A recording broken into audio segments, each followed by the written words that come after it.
Nakarating na ba sa punto na maramdaman mong wala kang maaasahan kahit kanino, kahit sa pamilya? Isa ito sa mga pinakamahirap na katotohanang haharapin natin sa pagtanda, na ang emosyonal at praktikal na suportang inasahan natin mula sa pamilya ay nagbabago, umuunti o kaya nawawala na lang bigla. Abala na ang mga anak, ang mga kapatid may kani-kanila na ring mga problema sa kalusugan. Ang mga kaibigan may mga naglilipatan, may mga nagkakasakit o may mga pumapanaw na. At bigla na lang maiisip mo, sino nga ba ang talagang nandyan para sa akin? Ang katanungang iyan ay parang mababanggaan kang matindi kung hindi ka handa. Ngulit narito ang magandang balita, maaari kang maging handa. Sa katotohanan, maaari kang magtayo ng isang buhay sa edad na 70 o higit pa kung saan mararamdaman mong malakas, matatag at hindi matitinag kahit sino ang manatili o umalis. Hindi ito tungkol sa pagiging masama ang loob, ito ay tungkol sa pagiging matalino. Dahil ang totoong suporta, yung tipong maaasahan mo sa kalagitnaan ng gabi o sa isang malungkot na hapon, ay kadalasang hindi nanggagaling sa pamilya. Ito ay nanggagaling sa 5 pang pinagkukunan na karamihan ay hindi napapansin hanggang sa huli na. Ang 5 bagay na ito ang siyang tunay na sandigan ng isang payapa at independenteng buhay sa iyong mga 70 anyos at higit pa. Ito ang mga tahimik ngulit makapangyarihang anyo na hindi bigo, hindi lumalayo at hindi nagpaparamdam sa iyo na pabigat ka. Manatili ka sa akin dahil ang ibabahagi ko ay maaaring magpabago sa iyong pag-iisip tungkol sa pagtanda at kung gaano ka talaga kalakas. Ngayon, simulan natin sa numero 1, ang pisikal na paggalaw. Kapag nasa 70s ka na, ang kakayahang makagalaw ng malaya, mag-isa at walang palaging tulong mula sa iba ay hindi lang tungkol sa paglalakad.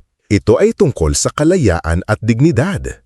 Sa maraming paraan, ito ang pinakamahalagang suporta na hindi mo nakadepende sa ibang tao. Ang pisikal na paggalaw ay nangangahulugang kaya mong bumangon sa kama ng walang tulong, makapagluto ng mainit na pagkain para sa sarili, maabot ang iyong kabinet para makuha ang mga paboritong plato o makalabas sa pinto at malanghap ang sariwang hangin sa umaga nang hindi naghihintay ng tulong mula sa iba. Iyon ay kapangyarihan at kontrol sa iyong buhay. Ito ay isang uri ng suportang emosyonal na nagbibigay sa iyo ng kumpiyansa at nagpapabawas ng takot dahil kapag kaya mong igalaw ang iyong katawan, mas hindi ka nag-aalala na maging pabigat sa iba. Ang pagpapanatiling aktibo pagkatapos ng 70 ay hindi nangangahulugang kailangan mong tumakbo ng maraton. Ito ay nangangahulugang pangalagaan ng iyong mga kasukasuan, panatilihin ang balanse at patibayin ang iyong mga kalamnan upang magtiwala ka sa iyong sariling mga paa. Ang maliliit na gawain tulad ng pag-unat tuwing umaga, paglalakad ng 15 minuto araw-araw o paggamit ng magaan na resistance bands ay maaaring magdulot ng malaking pagbabago. At hindi pa huli para magsimula. Sa aspetong pangsikolohiya, ang pisikal na paggalaw ay tumutulong labanan ang malalim na takot sa kawalan ng kakayahan na nararamdaman ng karamihan. Sa mga nakatanda, kapag ang iyong katawan ay naging dependent, ang iyong isipan ay umuurong din. Nagsisimula kang mag-alinlangan sa sarili, itigil ang pagpaplano ng mga lakad, iwasan ang mga biyahe at tanggihan ang mga imbitasyon, hindi dahil sa wala kang interes, kundi dahil natatakot kang hindi mo ito kayanin. Hindi iyon pagtanda, iyon ay pag-urong. Isipin natin si Harold, isang 78 anyos na lalaking nakilala ko sa isang parke sa Florida na naglalakad tuwing umaga gamit ang baston, umuulan man o umaraw. Sabi niya, dahil sa sandaling tumigil ako sa paglalakad, iyon na ang simula ng paghihintay ko ng tulong mula sa iba. At ayokong maghintay, gusto kong mabuhay. Ang kanyang kakayahang gumalaw ay nagbibigay sa kanya ng kapayapaan at nagpapahintulot sa kanya na magmaneho, bumisita sa mga kaibigan at umakyat sa kanyang hagdanan ng may orgulyo. Kapag inalagaan mo ang iyong katawan, ibinibigay nito pabalik sa iyo ang antas ng kalayaan na hindi napapahalagahan ng karamihan hanggang sa ito ay mawala. Ang pamilya ay maaaring hindi laging nariyan para tumulong. Ngunit kung malakas ang iyong mga binti, matatag ang iyong katawan at steady ang iyong balanse, maaari mong antalain ang mga pangangailangang iyon at mapanatili ang iyong kalayaan ng mas matagal. Kaya kung nakakaramdam ka ng pananakit o kahinaan, magsimula ka kung nasaan ka ngayon. Gumalaw ka ng kaunti ngayon kaysa kahapon, mag-unat habang naghihintay sa iyong kape o magdagdag ng isang ikot sa paglalakad sa iyong hallway. Bawat maliliit na pagsisikap ay nagpapatibay sa iyong sariling maaasahang pundasyon na laging kasama mo sa bawat hakbang. Ang 5 bagay na ito ang siyang tunay na sandigan ng isang payapaa at independenteng buhay sa iyong mga 70 anyos at higit pa. Ito ang mga tahimik ngunit makapangyarihang anyo ng suporta na hindi bigo, hindi lumalayo at hindi nagpaparamdam sa iyo na pabigat ka. Manatili ka sa akin dahil ang ibabahagi ko ay maaaring magpabago sa iyong pag-iisip tungkol sa pagtanda at kung gaano ka talaga kalakas.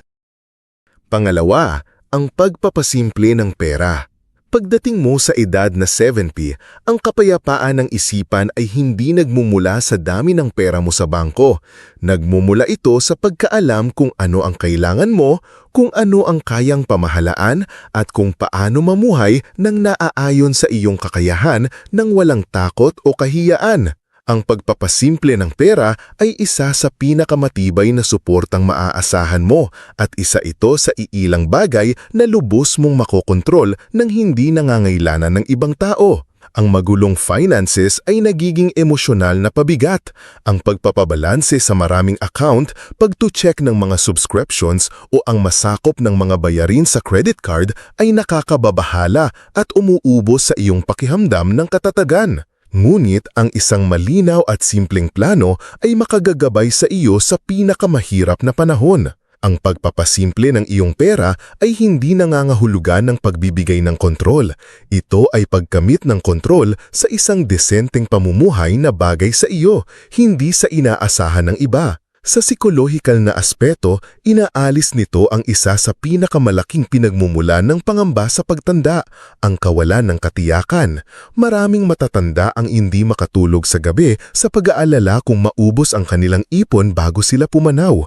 Ngunit kapag alam mo kung saan napupunta ang iyong pera at sinasadya ang iyong paggastos, mas mapayapa ang iyong tulog. Halimbawa si Aling Loring, isang 74 anyos na byuda na lumipat sa mas maliit na bahay, nagbawas ng mga bayarin at nag-cancel ng mga di ginagamit na subscription. Sabi niya, "Dati, takot na takot akong magbukas ng sobre. Ngayon, bukas ang isip at kalmado ang puso ko kapag binubuksan ko ang bawat isa." Nagsimula siya ng isang alkansyang kalayaan na nagpapaalala sa kanyang siya ang may kontrol. Kapag simple ang iyong finances, kakaunti lang ang kailangan mo na tao para pamahalaan ito. Kaya mo itong gawin mag-isa. Kaya kung pakiramdam mo inapapasan mo na ang lahat, huminga ka muna ng malalim. Hindi mo kailangang maging mayaman, kailangan mo lang maging malinaw.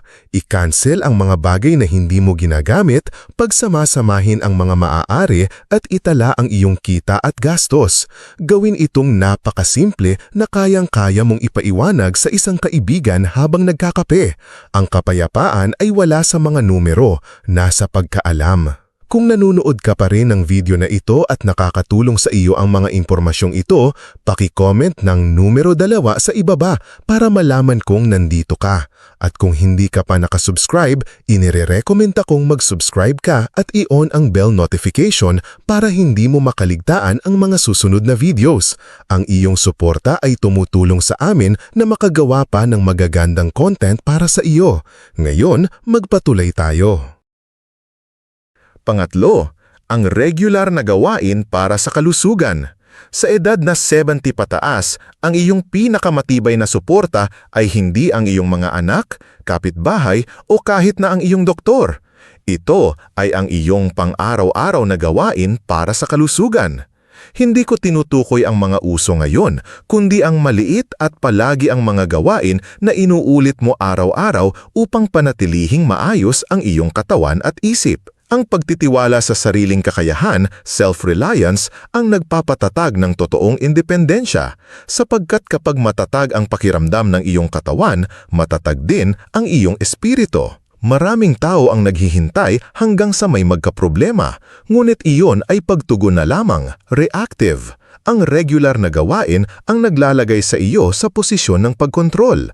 Kapag ikaw ay naglalakad tuwing umaga, umiinom ng tubig, nag-uunat, umiinom ng gamot ng nasa oras at kumakain ng masustansya, nakakabuo ka ng ritmo ng paggalang sa iyong sarili. Sa psikolohikal na aspeto, ang mga gawain, routine, ay nagbabawas ng pangamba sa pamamagitan ng pag-alis ng pagod sa pagpapasya, decision fatigue.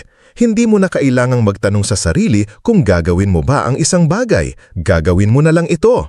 Ang predictability o pagiging predictable nito ay lumilikha ng katatagan at kumpiyansa na pumipigil sa iyong pakiramdam na ikaw ay pabigat. Halimbawa si Mang Carding, isang 81 anyos na dating electrician na may regular na gawain sa umaga. Tsaa, pag-uunat sa silya, pag-inom ng gamot at paglalakad. Sabi niya, hindi ito tungkol sa ehersisyo. Ito'y tungkol sa pagsasabi sa aking sarili tuwing umaga na mahalaga pa rin ako. Ang kanyang gawain ay tungkol sa pagkakakilanlanan at pagtangging sumuko. Kapag mayroon kang regular na gawain, mas kakaunti ang tulong na kailangan mo. Mas mababa ang tsansa na makalimutan mo ang gamot, madulas o maligaw.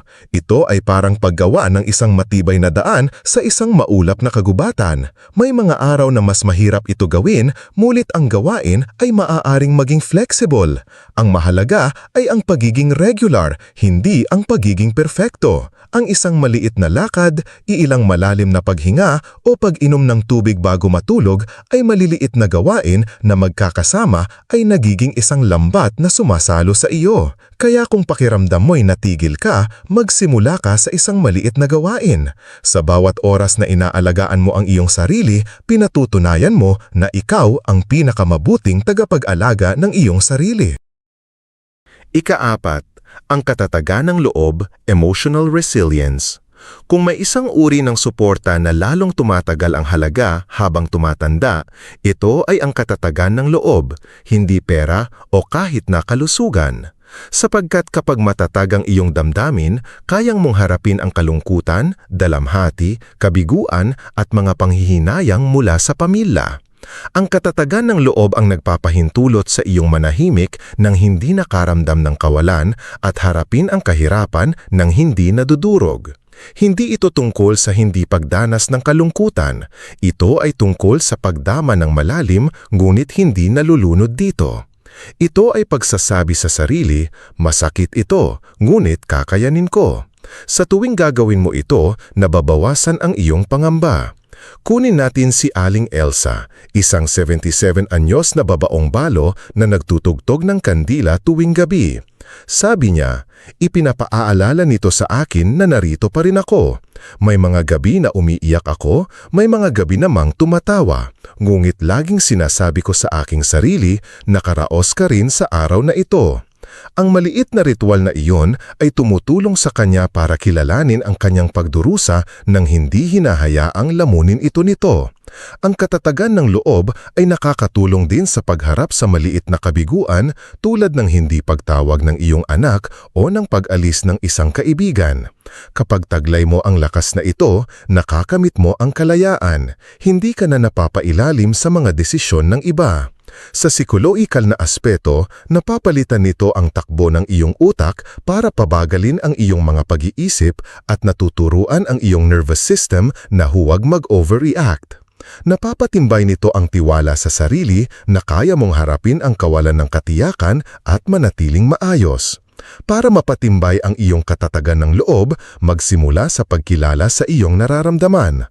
Kausapin ang iyong sarili ng may pagpapahalaga, hayaan mong maranasan ang iyong mga nararamdaman at humanap ng maliliit na gawain na magpapaapak sa iyo sa realidad tulad ng pagsusulat, paglalakad sa kalikasan o pakikinig sa musika.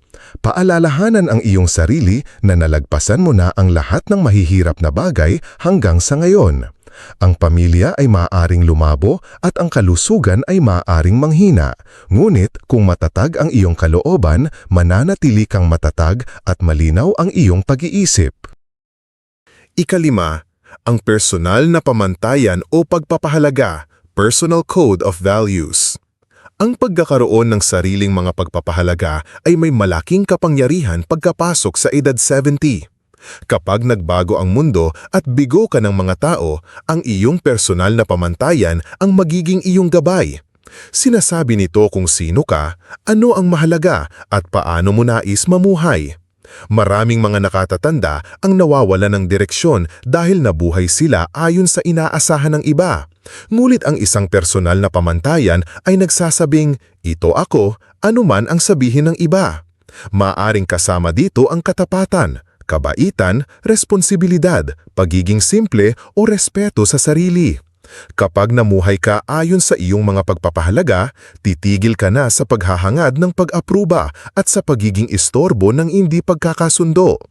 Kunin natin si Mang Carding, isang lalaking nasa maagang 80s na may 5 patakaran.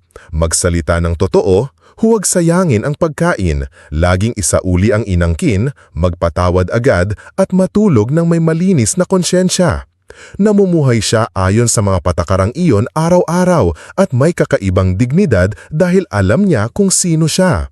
Sa psikolohikal na aspeto, ang isang personal na pamantayan ay nakakabawas ng pagsisisi at nagpapasimple sa mga pagpili.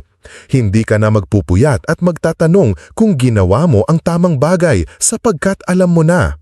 Napapatibay nito ang panloob na katatagan. Kapag may hindi inaasahang pangyayari sa buhay, mas malamang na hindi ka magpanig sapagkat maaari mong itanong, ano ang sinasabi ng aking mga pagpapahalaga tungkol dito? Ipinakikita ng mga pag-aaral na ang mga nakatatandang namumuhay ayon sa kanilang mga pagpapahalaga ay may mas mataas na kasiyahan sa buhay, mas mababang pagkabalisa at mas mahusay na kalusugan ng pag-iisip dahil ang kaliwanag ay nagdudulot ng katahimikan. Ang iyong mga pagpapahalaga ay sa iyo, hindi kailangang sumang-ayon ang sinuman. Maging ito man ay ang paggising ng maaga para sa lubungin ng araw, pag-iwas sa tsismisan, pagiging mapagbigay o pagiging mausisa, panghawakan mo kung ano ang tumutugon sa iyong kaluluwa. Kapag nakatingin ka sa salamin at nasabing nabuhay ako ayon sa aking pinaniwalaan, iyan ang tunay na tagumpay at respeto sa sarili. Ito ay isang suporta na hindi kailanman kumukupas sapagkat ito ay nananahan sa iyong kalooban. Sa huling pag-iisip, habang tayo ay tumatanda, nag-iisip tayo kung sino ang nakatayo sa ating tabi kapag ang mga araw ay tumahimik at hindi ito palaging ang ating inaasahan. Ang pamilya, mga kaibigan at maging ang ating sariling katawan ay maaaring maging hindi gaanong maaasahan. Ngunit hindi ibig sabihin nito na wala tayong matitira. Habang mas tumatanda tayo, mas napagtatanto natin na ang ilan sa pinakamatatag na suporta ay hindi naman talaga nasa labas. Nasa loob pala natin ito, naghintay na sandalan. Maaari itong maging ang tahimik na lakas ng mga pang-araw-araw na gawain, ang kasiyahan mula sa maliliit na hilig, ang pag-aalaga sa sariling katawan, ang matalas na isipan o ang sariling pamantayan ng pagpapahalaga. Ang mga ito ay hindi lamang mga libangan o gawain. Ang mga ito ay mga lifeline sa ating pagkakakilanlan at layunin sa buhay. Ang pag-alaga sa iyong sarili ay hindi kaartehan. Ito ay karunungan. Ang pagpapanatiling mausisa ay nagpapanatili sa iyong kaugnayan at katatagan. Ang pagkakaroon ng sariling pamantayan ay nagpapahintulot sa iyo na tumanda ng may dignidad. Ang lahat ng ito ay nangangahulugan na ang pinakamaasahang sistema ng suporta pagkatapos ng 70 ay maaaring hindi isang tao, kundi isang mindset, isang paraan ng pamumuhay na nakaukit sa mga gawi, paniniwala at mga gawain na nagpapanatili sa iyong matatag. Ito ay tungkol sa pagiging iyong sariling pundasyon at kapag kaya mo nang manindigan ng mag-isa, hindi ka na talaga magiging nag-iisa. Ang panloob na lakas na yon ay nagpapalaya. Kaya maglaan ka lang sandali pagkatapos ng videong ito at tanungin ang iyong sarili kung alin sa mga suportang ito ang mayroon ka na at alin ang nais mong buuin simula ngayon. Ang malalaking pagbabago ay nagsisimula sa isang tahimik na desisyon ginawa sa iyong sariling puso. Salamat sa pagsama sa amin. Nais naming marinig mula sa iyo. Mag-iwan ng komento sa ibaba at ibahagi ang isang bagay na iyong natutunan at kung paano mo ito balak gamitin. Mahalaga sa amin ang iyong mga iniisip. Kung nasiyahan ka sa videong ito, mangyaring mag-like, mag-subscribe at mag-share. Ang iyong suporta ay tumutulong sa amin na magpatuloy sa paggawa ng magandang content. Salamat sa panonood at inaasahan naming makita ka sa susunod na video.